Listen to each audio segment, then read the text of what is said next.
Ibadah apa kena jaga ni? Selain daripada solat, selain daripada baca Quran, tolong sedekah dalam hidup ini. Tolong ubah sekarang. Sedekah. Sebelum kita mati ni sedekah. Tiap-tiap hari. Jangan tunggu hari Jumaat je nak bersedekah. Sedekah setiap hari. Infak setiap masa. Tiap-tiap hari. Bagi. Kenapa? Kena sedekah maknanya kita sedang menukar daripada nilaian harta kepada nilaian pahala.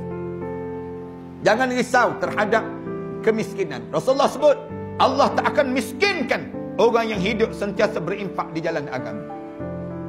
Allah tak akan miskinkan. Rasulullah berjanji, siapa-siapa yang hidup dia sentiasa menginfakkan di jalan agama, Allah akan kayakan dalam hidup.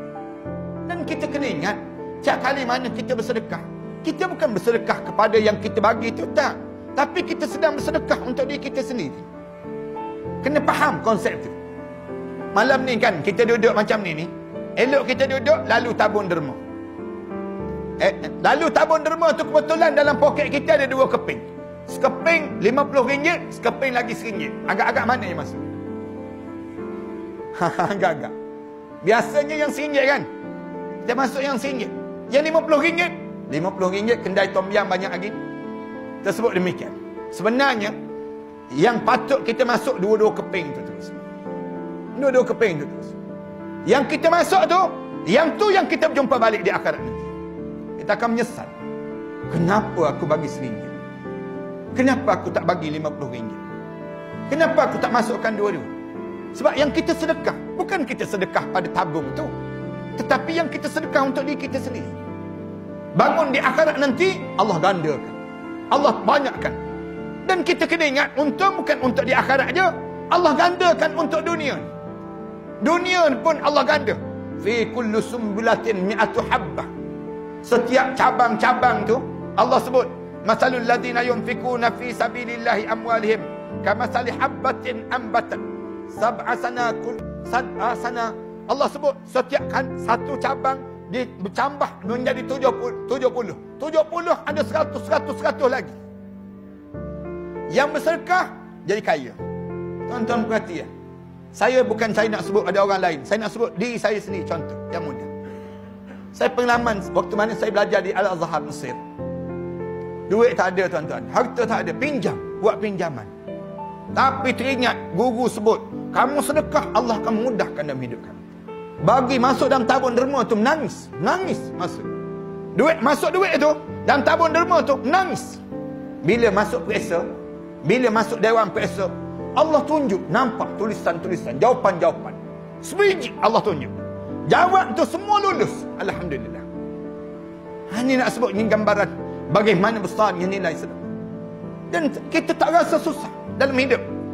Saya semenjak balik daripada Azhar sampai hari ni, dalam sejarah hidup saya, kerja sedekah hanya sepanjang masa. Sedekah hanya infak masa saya, tenaga saya. Bukan saya nak bangga, tapi saya nak sebut pada ayah-ayah dan ibu-ibu, saya tak rasa susah dalam hidup saya. Alhamdulillah, Allah tak jadikan kesusahan dalam hidup saya. Kenapa dia? Kerana kuasa sedekah dalam hidup. Sedekah ni, kalau kita nampak kehebatan sedekah ni, ajaib sangat, pelik sangat. Ya Allah kurniakan daripada kekuatan sedekah.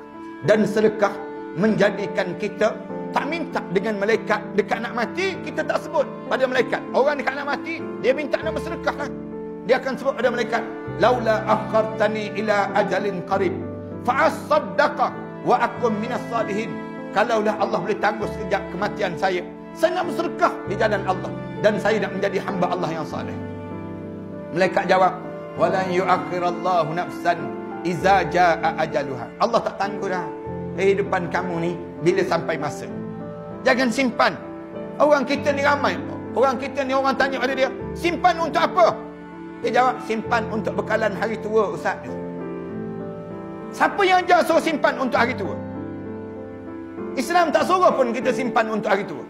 Dia jawab, KLSP, Ustaz. KLSP kan ajar simpanan bekalan untuk hari tua. Dia sebut demikian. Tak. Simpan bukan untuk hari tua. Simpan untuk ke syurga. Simpan untuk ke syurga. Yang ni kita kena faham pada diri kita. Simpan untuk ke syurga. Macam mana simpan untuk ke syurga? Tukar daripada nilaian simpanan kita infak di jalan Allah.